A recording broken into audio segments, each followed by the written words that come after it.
চাচা যে সকালবেলায় ঝাড়ু দিচ্ছেন, চাচা ও চাচা, এই সকালবেলা যে ঝাড়ু দিচ্ছেন, এই যে ধুলিবালি উঠতেছে, মানুষ হাঁটতেছে, হ্যাঁ, এই ঝাড়ুটা পরে দেওয়া যায় না? আচ্ছা আচ্ছা হ্যাঁ, বা মানুষ আসার আগে দেওয়া যায় না? আসলে করে দিন ওই যে এখনো ধরি না না গেলি হ্যাঁ। কেমন করতে পারি না, তাইলে এই যে এখন সকালবেলা দিচ্ছেন, এখন তো সবাই হাঁটতেছে, আর দিব না হ্যাঁ, আর দিব না কাকা বাবা আর দিবেন না না আর দিব না এখন কেন? এখন কেন দিচ্ছেন, মানে এখন আপনার আরন কোনো যাইতে জারুও দেয় না ফাই ফাই বাজে মামার বলবেন মামা না, এটা তো সমস্যা। আপনার যে ধুলিবালি হচ্ছে চারপাশে, এতে মানুষের ক্ষতি হচ্ছে না? জি জি জি অনেক ক্ষতি হচ্ছে না?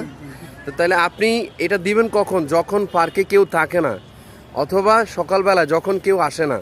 আমি তো দূরে থাকি মামা আপনার না, তো আপনি সাইনবোর্ডে তো না কাম করি না, তো আপনি দূরে থাকেন, এটা তো আপনার সমস্যা, তাই না? কিন্তু আপনি তো সবার সমস্যা তৈরি করতেছেন। আচ্ছা দাদা দিলাম মানে এইখানে একটু দিয়ে দিই মামা এইখানে না, এখন আপনি কেন দিচ্ছেন এটা বলেন। এখন তো সবাই হাঁটতেছে।